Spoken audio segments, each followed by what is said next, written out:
What's up, everybody? V-Man 1313 here, and good morning. Well, I survived the night. I didn't get eaten by bear or anything else. It's a cool place. I'm gonna give it a quick ride around since I didn't get a video of it. Yeah. Ta-da! This is where we camped. And now we go.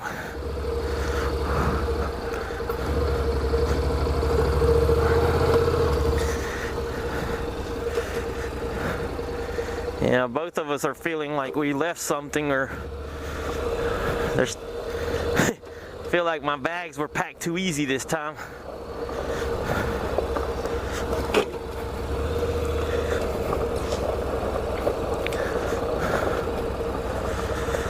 Yeah, not bad.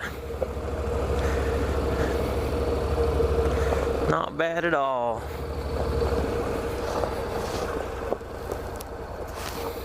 What? Sorry about that. I was about to jump in. What's up, everybody? It's V-Man 1313. Hey, look, it's the same name as that lake.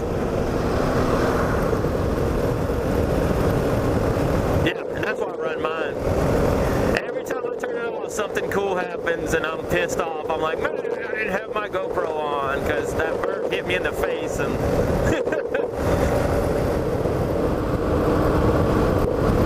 stupid calm. Glad I didn't have you yesterday. I was so mad yesterday without the calm system. I left it at home. I thought last night, crawling into bed, and I just can't sleep, so I opened up the laptop case. I had brought the laptop case in order to get the videos off the GoPro, because I knew I'd shoot the whole day. I just like turning it on now and just shooting it. I'm starting to now delete my raw video once I make a video and I'm happy with it. Unless there's some cool stuff I want to keep, I just delete the whole thing. And anyway, I opened up my laptop case, or I'm digging through my laptop case for something to do because I was bored. We didn't have electricity there. That's my only thing. We'll talk about the campground in just a second. And all of a sudden, boom, there it is, the daggum thing. Jeez. So, yeah, we got our calm back. It won't be any good until we get on the dirt. You get too far away from each other, it cuts off, and so it's not a really good one.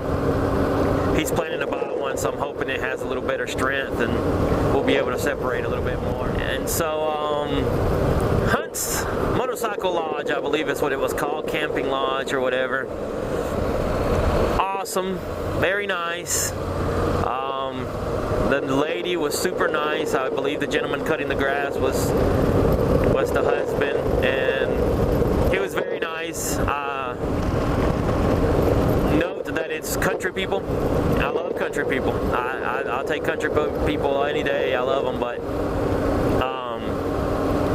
he was cutting grass while we were thinking, but he came over and asked, hey, do you mind if I just cut real quick around you guys so I'll get out of your way? And he did.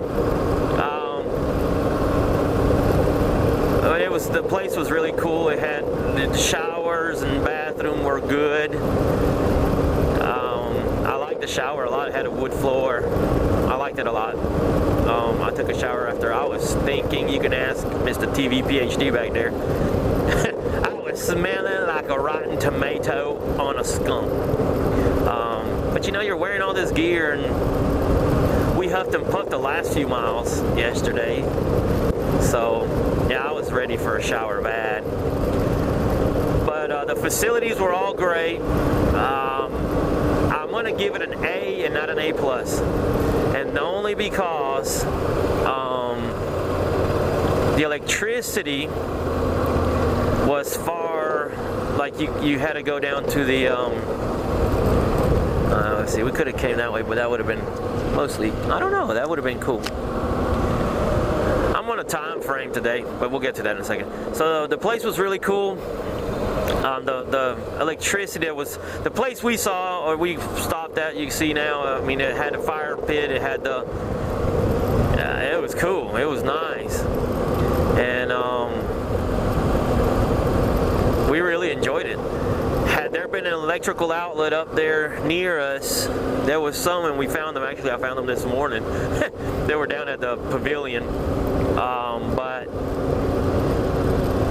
had we saw those last night, we probably would have walked down there and plugged in and just kind of charged everything up as much as possible while we just shot the breeze, because we weren't doing anything. We're just sitting around talking, and we could have sat down there and talked. But I do think they charge you $5 if you plug anything in, which, you know, everybody's trying to make a buck these days. I don't blame them, but I do. I don't think it was $10 a person for the place. And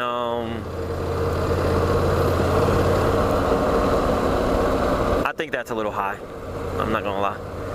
I think that's a little bit high for that place. Had it had electricity and you could use it for free, then I think that would have been fine. But for what it was a beautiful place, a very beautiful view. It was quiet, and went on Friday night, and we were the only ones tenting.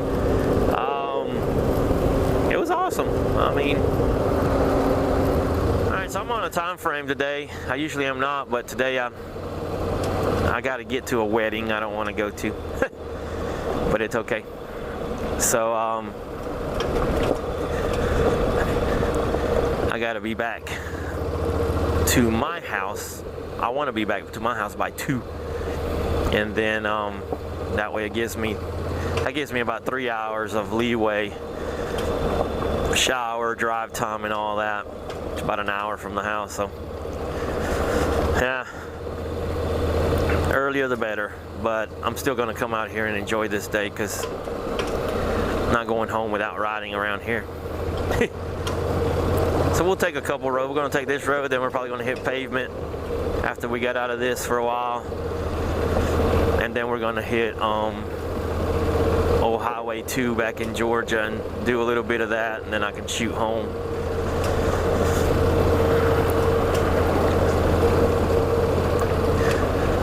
Recapping yesterday, if I didn't put it up, we went from Fort Mountain up, we went 108 miles, Evan said.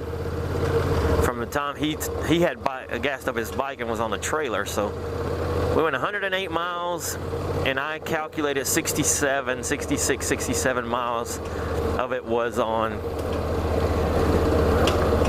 gravel. So that's cool. That's really good to me. That's almost 60-70%. So man, up at the March Moto Madness, and we came up here and hit this road right up here, the Benton McKay Trails.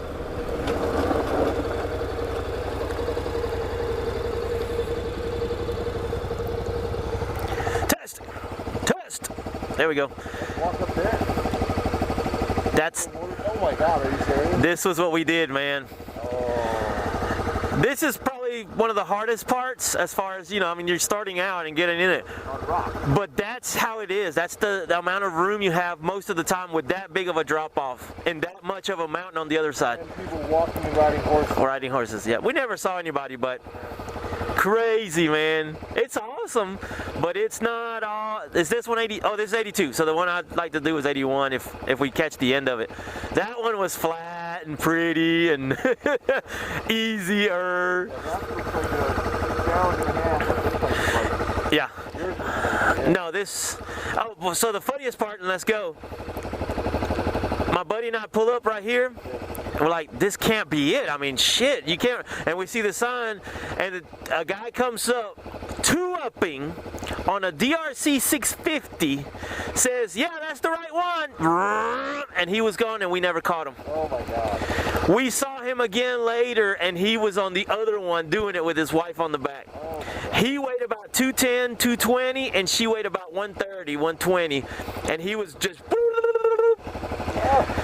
And he ended up being my neighbor at my cabin. I got to talk to him, and he was some enduro pro guy back when he was in his 20s or something. And Not on plate. Yeah, it was ridiculous, but I had to show it to you.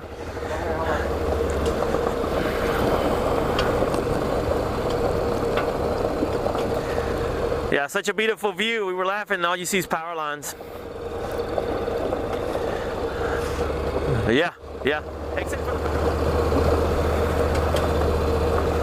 Yeah, this is beautiful in here. And I think this is where the North Carolina sign is, right up here. But we'll have to look this way because I think we're going to cross into North Carolina somewhere here.